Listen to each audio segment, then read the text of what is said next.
오늘은 김시습의 한식, 객에 대해 살펴보도록 하겠습니다. 자, 김시습은요, 수양대군이 자기 조카인 단종을 폐위시키고 세조가 될 때에 살았던 인물이죠. 그 당시에 가장 대표적인 게 우리가 사육신이라고 있어요. 그죠? 죽은 6명의 신하. 근데 6명의 죽은 신하만 있는 게 아니라 36명의 신하도 있어요. 그래서 생육신이라고 합니다. 자, 김시습은 그 생육신 중에 한 사람이다. 라고 하는 걸 참고로 알아두면은 이 작품을 이해하는데 도움이 될 것입니다. 이 작품은 세조에 의한 단종 폐위를 반대하며 관직을 그만두고 나그네 생활을 한 작가의 심정을 드러낸 한 시이다. 자, 제목은 유객인데 그 객, 손님이 있음 이라고 하겠지만은 이때 유라고 하는 것은 어떤이라는 의미도 같습니다. 그래서 우리가 해석을 할 땐 어떤 나그네 이렇게 해석하기도 합니다. 자, 어떤 나그네가 누군데? 그건 자기 자신이죠. 그렇다면은 아하, 이 시는 화자 자신을 객관화하면서 자신의 근심 씨름, 여기서 말하는 백년근심이라고 하는 것은 결국 뭡니까? 요 상태죠. 요거. 세조에 의한 단종의 폐위를 시를 읊조리며 신선의 계곡에 들어섬으로써 이걸 우리가 나그네 생활이라고 보면 되겠네요. 해소하고자 하는 의도가 드러나는 작품이다 라고 보시면 되겠습니다. 천평사의 한 나그네, 청평사, 뭐 이거 공간적 배경이죠. 근데 왜, why, 어째서 청평이냐는 거예요. 자, 굳이 절 이름을 청평사라고 한 것은 청자가 이게 맑을 청자고 이게 태평할 평자예요. 즉 세상이 잘 다스려져 태평하다 라는 의미와 청렴하고 공평하다 라는 의미를 갖는다. 이런 점에서 본다면 이 청평이라는 말 통해서 세상 일에 대한 화자의 소망이 담겨 있다라고 보시면 돼요. 청평사의 한 나그네 화자의 객관화, 아까 얘기했던 거죠. 봄산경치 즐겨 논이노라. 봄산경치를 계절적 배경이라고 했는데 계절적 배경과 산 안에 있으니까는 공간적 배경이라고 봐도 됩니다. 즐겨 논이노라 유유자적 이렇게 보시면 되겠네요. 자, 여기까지 수련. 봄산을 유유자적하는 화자의 모습이 나타나고 있다 라고 보시면 되겠습니다. 함년 볼까요? 산새가 울어도 탑은 고요한데 꽃잎이 떨어져 개울에 흐르네. 자, 요 구절은요 조금 해석을 좀 여러 가지로 하니까 왔다 갔다 할 수도 있어요. 자, 산새가 울어요. 산새가 우는 거니까 아무래도 산새는 외부의 변화, 외부에서 찝쩍찝쩍대는 거예요. 근데 운다라고 하는 건 청각적 심상이고요. 동적 이미지예요. 자, 근데 이게 우는 것은 기뻐서 우는 사람도 있겠지만 대부분은 슬플 때 울죠. 그래서 이걸 외부의 변화라고 보기도 하지만은 화자의 어떤 속마음, 어떤 분개, 울분 이런 거라고 해석하기도 해요. 그런데 탑은 어떻습니까? 고요해요. 움직여요? 안 움직여요? 안 움직여요. 헐. 이렇게 되는 거예요. 여기까지 이해됐어요? 오케이. 그래서 이걸 가지고 우리는 동적인 분위기와 정적인 분위기, 그래서 정중동의 이미지이고, 그 다음에 산새는 운다는 점에서 세속에 대한 붕괴로, 그 다음에 탑은 청평사에 있는 화자의 처지, 심중으로 보고 있는 경우도 있습니다. 꽃잎이 떨어져. 꽃잎은 역시 외부의 변화죠. 떨어지는 건 뭡니까? 시각적 심상이고요. 동적 이미지네요. 그죠? 개울에 흐르네. 그렇지만 그렇다고 해서 개울이 뭐 꽃잎 떨어졌다고 크게 요동치고 그래요? 아니야. 그냥 흐르는 거야. 라고 해서 그래요. 자, 이렇게 본다면 우리는 분명히 어떤 변화가 있어요, 없어요? 변화가 있는데, 그죠? 변화가 있는데 탑이라든가 개울은 그대로 간다는 거예요.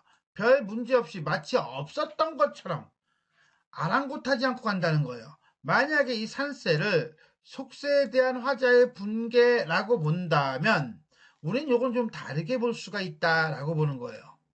말이 좀 엉성하죠? 왔다 갔다 하죠? 자, 산새가 울어도 탑을 고요한데 라고 하는 것을 산새를 화자의 어떤 붕괴로 본다면 탑은 화자의 처지로 보자. 그럼 이거는 정중동의 이미지로 볼 수 있다. 그렇다면 이거는 화자의 어떤 내적 갈등, 처지와 그 다음에 심정 사이에서의 내적 갈등으로 볼 수 있다.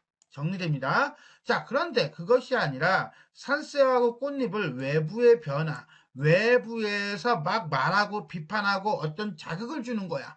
그럼에도 불구하고 탑과 개울은 그대로 있는 그대로 간다는 거예요. 이것은 결국 뭐냐? 주변에서 세조가 잘못했다라고 사육신 6명의 신하가 죽고 그 다음에 또 6명이 이렇게 속세를 벌이고서나 다 떠나가고 비판을 하더라도 이놈의 세조와 이 당시 현실은 꿈쩍도 안 한다는 거예요. 라고 하는 것을 청평사 주변의 자연 경관을 통해서 보여주고 있다 라고 얘기할 수 있습니다. 그냥 겉으로는요 자연 경관을 얘기하지만 속으로는요 이런 비판에도 아랑곳하지 않는 현실을 이야기하고 있다 정도로 이해하시면 됩니다. 함량 결국은 한가로운 봄산의 모습 그냥 여기 표현상에 겉으로 드러나는 것 표면적 의미만 확인하고 가겠습니다. 맛 좋은 산나물 때 맞추어 도단하고 때 맞추어 라고 하는 거 보니까 자연의 이치에 따라서 자라는 존재 정도로 보면 되겠고요. 맛 좋은 거니까 미각적이네요. 그러면 향기로운 버섯은 그렇죠. 같은 개념의 후각이라고 보면 돼요. 봄비를 맞아 봄날이니까요. 부드럽다. 단순한 촉각적 심상만 얘기하는 것이 아니라 어떻게 본다면 봄날의 생동감을 보여주고 있다 라고 보시면 되겠네요. 자, 여기까지 대꾸법 하면이셔 경연 자연의 질서에 따라 자라는 생명을 다루고 있다. 마지막 미련 볼까요? 시를 읊조리며 천천히 걷는 걸 우리는 흔히 미음완보라고 합니다. 신선의 계곡으로 들어서니 이 신선의 계곡은 세속의 삶에서 벗어난 곳이고 자연이겠죠. 화자가 지향하는 곳이에요.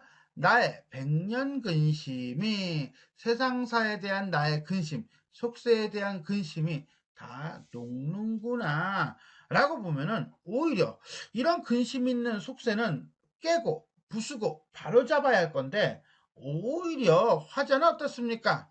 이것으로 벗어나서 한가로움에서 여유를 찾고자 하는 모습을 보여주고 있다 라고 보시면 되겠습니다. 자, 여기까지 미련, 자연을 못하며 세상에 대한 근심을 이즘이라고 보시면 되겠습니다. 이렇게 해서 우리는 김시습의 유객 구절구절 살펴보았습니다. 그럼 전체 한번 정리해 보겠습니다. 한시고요. 오원율신 아까 얘기했죠. 자연친화적이고 풍류적이고 탈속적이다. 수함경 미련의 4단 구성이다. 세상 일에 대한 근심을 잊고 자연의 아름다움을 만끽하고 있다. 특징을 본다면 화자 자신을 객관화하여 시상의 출발점으로 삼죠. 한 나그네 라고 하는 거예요. 화자는 자신을 한 나그네라고 표현함으로써 객관화한 후 봄산 경치를 유유자적 즐겨 노니노라고 표현하고 있어요. 결국 이 시는 작가가 세상에 대한 미련을 버리고 자연을 벗삼아 유유자적하는 한적한 생활을 노래하고 있다는 것을 언급하고 있는 것이다 라고 보시면 되겠습니다. 다양한 감각적 이미지를 사용하여 봄의 생명력을 형상화하고 있다. 중간 부분이죠. 산새가 울어도 자 이때 울어도 청각이죠. 꽃잎이 떨어져 시각이죠. 맛 좋은 산나물 미각이죠. 향기로운 버섯은 그렇죠. 후각이죠. 부드러운 거는 촉각이죠. 오감각이 다 나와요. 그죠? 산새가 울어도 고요한 탑처럼 꽃잎이 떨어지든 말든 저 흐를 대로 흐르는 계곡물 그리고 플러스 자연의 이치에 따라 자라는 자연물의 모습 이런 것들은 청평사에서의 한가로움을 노래하고 있다고 볼 수 있습니다. 그러나 이 뒤에 나오는 미련에서 나의 백년 근심이 녹는구나와 함께 해석을 한다면 결국은 세상의 일에 초연하고자 하는 화자의 의지를 드러내기 위한 하나의 과정으로 볼 수도 있다라고 보시면 되겠습니다. 지금까지 우리는 이렇게 해서 김시습의 유객, 어떤 나그네에 대해서 살펴보았습니다. 지금까지 내용이 도움이 되셨다면 좋아요와 구독 버튼 눌러주시고요. 알람 설정 부탁드리겠습니다. 수고하셨습니다.